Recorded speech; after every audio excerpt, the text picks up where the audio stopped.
thanks for joining us today for a quick little native plant discussion. I'm right out here kind of in front of our native Sunnyside sign here in western Washington State, showing off a few of the useful natives we call for yards. You know, natives are always a good idea for gardeners to consider. You know, simply put, a native plant is where it belongs. You know, if something's native in our region right here, it thrives in our weather pattern and our typical winters and our wet winters and the wet springs. Heavier soils a lot of times, but there's certainly a lot of very useful native plants we can find.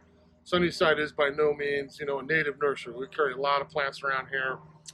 We don't carry the vast majority of natives. We do quite a few, but certainly you can find some local all-native nurseries too, if that's your thing. I think a lot of gardeners think of the word native and think low maintenance, which is correct. Natives will take a lot less work.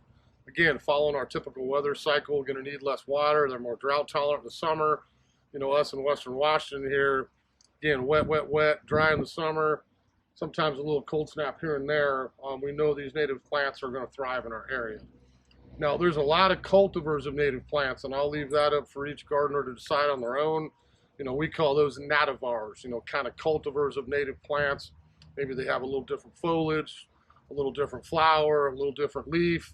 Am I going to find one perhaps out in the woods? Probably not, but it's the same species with just a couple of different garden traits that makes it a little bit different. So sometimes for yards, those give us the same low maintenance, maybe qualities we're thinking about without having the true native itself. So I'm just going to show you a couple. If you can see behind me here, again, our Washington sign. We try to keep a few things out here for customers to add to their gardens. First one here, I'll just show you a ground cover. You know, this is a fabulous plant we call Cornus canadensis. So this is a bunchberry, a native ground cover. This is something I have in my yard. Grows great for shade. It's a perennial, but it is in the dogwood family. So you can see it's about ready to bloom with the little dogwood flowers. These turn brilliant red in the fall. They creep underground and naturalize in a nice ground cover for a kind of a moist, shady woodland garden. This is one, like I said, in my own yard. I've got old rhododendrons. This is the ground cover that fills in amongst ferns and things to keep the weeds down. So Cornus canadensis or bunchberry might be a great ground cover for you. If we look at Mahonia, or what some call Oregon grape, you know, there's a lot of different native species of Oregon grape here to western Washington. This is one we call Mahonia nervosa or leatherleaf Mahonia. So this is a plant here that would just get maybe a foot and a half tall, spreads underground a little bit, forms kind of a shrublet. It's not really a ground cover, but kind of more of a little knee-high, you know, shin to knee-high plant. You can see in the winter, beautiful purple foliage. This will be more green during the growing season, and then I get a lovely yellow flower here. It's a great one early here in spring for pollinators to visit, a little bit of nectar, and they do get the little blue grapes on there. That's called Oregon grape. So something we get a little bit of berries on as well. Another variety of Oregon grape. This is Mahonia repens. So this would be what we call creeping Mahonia. Again, nice colorful leaves.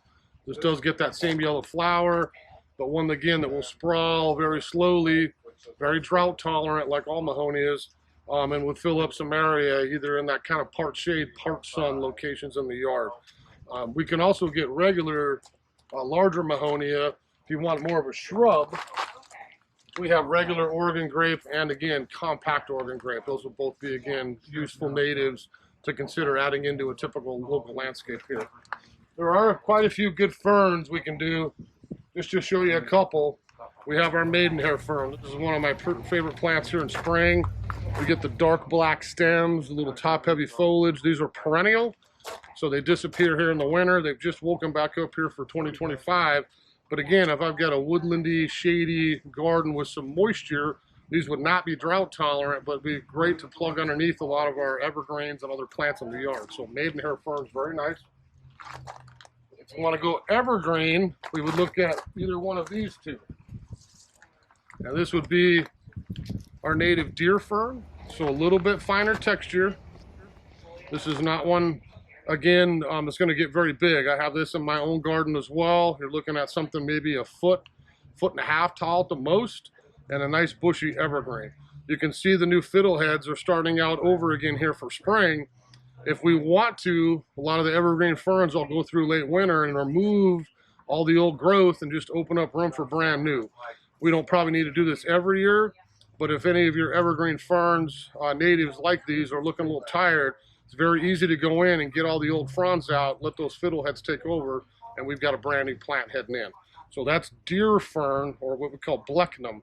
That's a great little native evergreen fern. And then, of course, we have our classic sword fern. So you can see brand new fronds coming right out of the middle of that already. If this is in my yard, again, coming out of winter, I will take all these old fronds off and let the plant start over again. Some people might just let them go. That's fine as well. But maybe if I wanted a little larger fern, and these will take a little more sun as well, this might be a plant that I can put out in the landscape and get maybe 2 to 3 foot of height, and maybe even a little more spread as they mature. And certainly being evergreen, they offer a little bit of winter presence as well. Now, one last plant that I'd consider is going to be evergreen huckleberry. This is one of my favorite shrubs, let alone its native. So we have Vaccinium ovatum. This is something I could find out hiking, I can find it in the woods, I can find it out by the shoreline. It really does grow everywhere around our local area. It's got great colorful leaves. You can see the red new growth. This blooms in the summer. Gets a delicious little huckleberry. If you're like me and I like a little ice cream and some berries, huckleberries are excellent for muffins, for ice cream, little dessert time. But I think it's a plant definitely worth growing. Again, it's evergreen, really easy. Typically might be three-ish foot tall. It's nice and bushy as it spreads. They're easy to prune if you want to do it that way. But certainly I think towards the top of the list as far as useful natives that we can utilize here. I think this is always also a great example of nativars. If I look at these two plants, I have my native huckleberry, and then I have a variegated one called Cascade Sunburst. I have this in my landscape as well. You can see it doesn't change the leaf, it gets the same bloom, grows the same, does everything, but I've got just a little bit more color on the foliage. So again, we'll leave that up to you to decide, nativar or native cultivar, but certainly evergreen huckleberry or Vaccinium ovatum would be another one to really consider. We got mountain hemlocks here, we've got alpine firs if you like something a little taller and evergreen. I'm standing across from a zillion rhododendrons, and that's always an interesting discussion because we have our Pacific rhododendron macrophyllum that's native here, but are all the hybrids native? There's a whole lot of nativars, we would call them, of rhododendrons. So a great choice again for Western Washington, our local climate. But I wouldn't find a lot of those named varieties out in the woods. I would want to search out the Pacific rhododendron macrophyllum if I like that idea. So again, hopefully you learned a little bit. Lots of great natives. Certainly stop by your local nursery anytime.